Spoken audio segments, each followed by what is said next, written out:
Hello and welcome back to my round 2 game of GPV. I'm playing against Cyber and I'm playing Aggramp. If, as you know, since you probably watched last round or whatever. Okay, so what's Cyber on?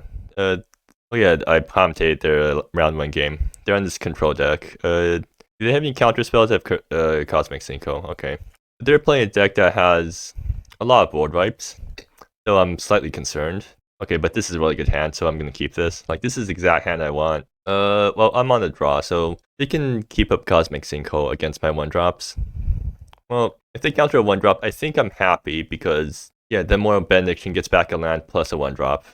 So anyways, yeah, they're starting, so let's see what they do here. They also keep on 7, and they're gonna play a tap land. Wonderful. So that means I get another Peach and Champion down. And it is going to be our Peach and Champion first. Do they have any good cheap single target removal? It doesn't seem like it, actually. Well, they have no good D-Guilds Unpunished, which is an ultimate price at sorcery speed. Are they going to use that? Yep, seems like they use it. I'm pretty happy if they use it, because, again, now I get value off my Moral Benediction. So this is fetching white. Do I just replay ARP-Champ? Well, I'm definitely ramping here, right? Yeah, I definitely want to ramp. So I'm just gonna, well, if I replay ARP-Champ, what is that? That means I have to fetch green. Do I want to fetch green? I have Farsight.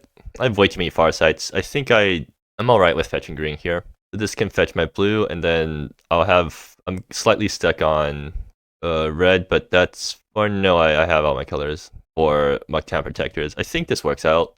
Yeah, and then ARP-Champ and pass. Next turn I get to whack them for 3 off ARP-Champ, but yeah, okay, so what are they? Is it going to be RFE? If they tap out, I think I'm quite happy about that. Yeah, sure. I'm assuming, like, they're not on that many counter spells. They only have Cosmic Synchro that can counter this, so if I get enough mana, eventually one of these things is going to resolve, and that's probably going to beat them. Like, they can rot the board, but I'm pretty happy if that happens, I think. Okay, so now I just play Timber Range. No point in fetching Blood River right now. I do want to fetch this turn though, right? Yeah. And I want to be able to cast Muktan Protector if I draw it off the top, so I should be fetching for a blue source. Unfortunately, I don't have Crystal Caverns, so I can't fetch red blue, but whatever, that's fine. So actually, I attack first here. I'm assuming they're keeping up Cosmic Synchro for Muktan. Unfortunately, I don't have it in hand right now. Do I play out both my guys? I think the answer is yes, because if I get wiped, I'm actually quite happy, because then I get Seeker, Death Trigger, and then I'm 1 land off Farsight. Or actually, I can also take it slow here, because if they do have a wipe, yeah, I'm happy enough getting wiped here that I'm willing to play out Daisy just to force a wipe from them. So let's see what they're going to do. I think, for me at least, I don't think anything I do really matters here, because I'm just like running my cards into their wipes. And these 3 Farsights are going to win me the game if I get enough mana. I think I definitely want to chip them down as much as possible, because then it means that any Muktan Protector plus Blood River play gets closer to lethal. So anyways, next turn, land top deck would be good, because it means Seeker Death equals Farsight. I think any spell is good, because I can cast anything that I draw, right? Yeah, and Muktan on 4 only dies to a Singularity's Grasp for 4. Are we going to see a rot? Yep, perfect. That's exactly what I wanted. And I think I'm going to get double white right now, right? Because double white is usually the pain point in this deck. Yeah.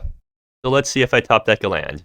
Well, I do top deck a land, but it's not the land I want. Unfortunately, I will have to play it in order to Farsight next turn, but yeah, definitely not good. Not ideal.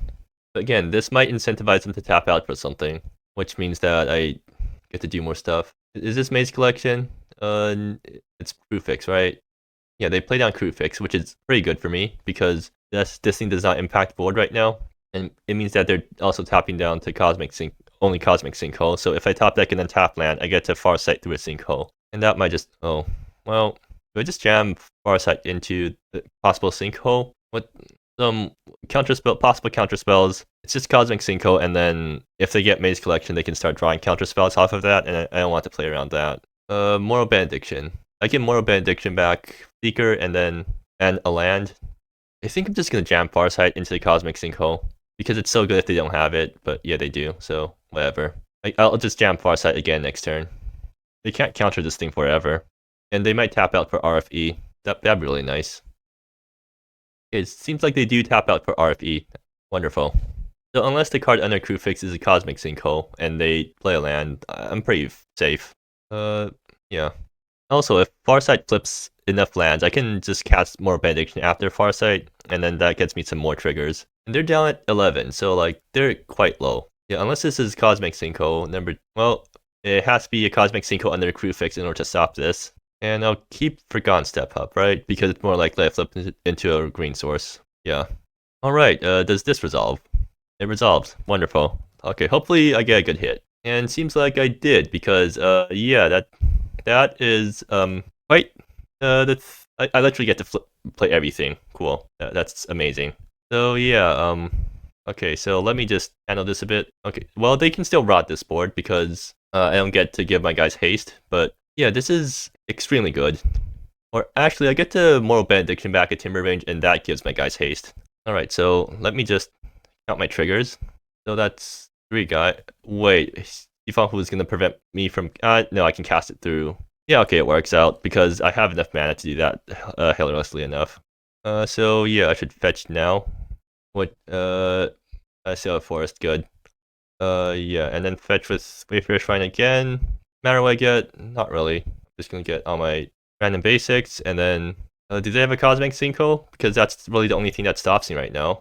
Did they let it happen? Cool. So Secret goes to hand. This thing comes into play untapped.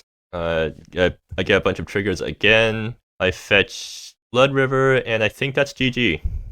Yeah, I mean, I don't know about you, but this looks pretty dead on board to me. Huh, is there something super good under the crew fix? No, there isn't. Cool, so that's a pretty good showcase of what the deck can do if it flips exactly what it needs, which is not super likely, but it can happen, and it's amazing what it does. Still, post-board, what do I want? Grave Hate, that's good. Sanjing's great. Anti Archdruid does nothing, or has nothing to hit. Elton Surveyor is not a valid, or is not a good anti Archdruid target. Do I want to board out Mattia? I mean, it's good into instant speed stuff, but at the same time, Mattia doesn't actually save my guys against Rot, I don't think. It's a decent job of saving stuff against Singularity's Grasp, but I have to tap out and it dies to Grasp anyway, so yeah, I don't want this guy. I think I want more Sifang Hus because they play mostly at sorcery speed, or they play a lot of stuff at sorcery speed, or not a lot of non-creature stuff at sorcery speed, so it probably screws them pretty nicely. I think that's everything I want, right? Ostracizer Orb is not needed because if they start coalescing stuff, I think I've already lost. Or I can just get around it by going wide. So yeah, let's run this back. Alright, time for game 2. Let's see what my opening hand is. It's significantly less good than last time. I keep this anyways. So what's my curve? Seeker into Shifanhu into possibly Sanjing. Like Sanjing can probably steal from my opponent's yard, right? They have lots of fetches too. I'm gonna be taking so much damage from the lands that I'm not happy with this hand, so I think I mulligan. Okay, this hand is well, I don't want to go down any lower. That's the thing. I think Magtan Protector is. I mean, it dodges Rod. I think yeah, maybe I'd go with this. Well, I skipped turn 1, which is really bad. But I get to go Morn, which gets countered. Sanjing, which fine, I'll keep this, and I'll bomb the island. So turn on Wayfarer Shrine. Well, at least I get to dodge Cosmic Sinkhole. Or no, I don't. Well, do I Timber Range? No, I need blue in case. Now I'm gonna get green. I think it's worth it. Just picking up my forest early so I don't take as much damage from my land. And also having a land in yard to target with Morn, because otherwise I would need to fetch white with Timber Range, which means I need to fetch another Pain Land, and then now I don't get 2 basics to turn off my Pain Lands. But yeah, turn 1 Seeker is quite good because now it makes life hard for them because if they kill my things, I get to fetch up a land. And Seeker into Morn means that I'm going up to a lot of mana really quickly if it doesn't get countered. Morn's probably going to get countered, but I'm pretty happy if that happens, I think. So if Morn gets countered, Sanjing can try to grab a land again, and if that fails, I have to fetch Mount or Island off Wayfarer Shrine, which I'm happy with doing. Alright, so show me the counterspell.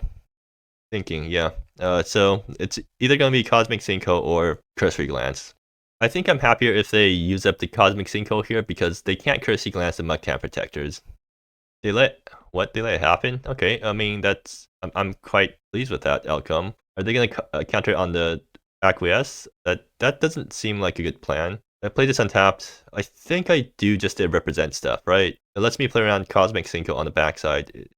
No, if they have Cosmic Cinco, no way they then use it up. Use it up. No, I have to like play untapped in order to. Yeah, okay, never mind. Yeah, I have to do that like this. So let's see if they take. Okay, in response, I'm gonna act timber range. Fetch out all my colors. So I have Rampant Summit. I think I get Sedate Tundra, so then I can fetch. I can't get Sedate Tundra. Well, I want to get guaranteed Muktam Protectors next turn, no matter what happens. So, I mean, that always happens, but yeah, Shifting Glade, so then damage happens. Mourn, does that also happen? Like that happen again? Okay, sure. I mean, are they holding a Cosmic Cinco for something really big? Because otherwise this play makes no sense. Oh, they're gonna end up turn Maze Collection. Or reveal a turn. Okay, I mean, sure. But you just let me ramp twice. Like, were they just bluffing a counterspell? I feel like if they had a counterspell, they definitely would have used it there. So I think it just implies that they don't have a counterspell. And they were thinking about how to handle this situation. Well, next turn I get to drop Muktan Protectors, and then, do I Muktan or do I Sanjing? Well, if they tap out for RFE, I definitely drop Muktan. If they don't tap out, I'm gonna end the turn Sanjing and then Muktan with a bunch of fetch lands in play and some floating mana. Or I mean, yeah, untap lands. So it plays around Cosmic Sinkhole. I didn't even look at their sideboard yet, huh? What could have they brought in? Thought Blossom does not. I don't think they brought in Thought Blossom because half my deck. I mean, they can grab Farsight off Thought Blossom, but actually they might just do that just because it's a hard counter for the thing. Okay, so they're gonna not do anything this turn, which makes sense. So I'll just swing and pass. They take, which is fine. I'm gonna play. Do I play Fetch Land or do I play Rampant Summit? I think getting the fetch land in play first is probably better. Or, let's get the Rampant Summit in play. Or, well, they have a Wayfarer Shrine I can grab if I want, so I don't have to worry about that. So they tap out, what did they tap out for? Death in Reverse on the Seeker. Sure, I mean, that's fine. Do I... Wait, why did I not play Hegemony Monarch? Because I want to keep lands on tap? Okay, that feels really bad. So, I mean, yes, this happens, but why Sanjing now? I think the answer is no, because if they want to, yeah, I let them untap because if they want to counter Sanjing end of turn, that means they're not holding up anything for Muktam Protectors, and then I get to play it and then fetch twice and fetch Blood River, whack them for 9. Okay, I mean, sure. So does this resolve? Response to ETB. Well, let's see how they respond to this. Are they gonna? Oh, they can play that thing. What's it called? Celestial Banishment, which counters an ability.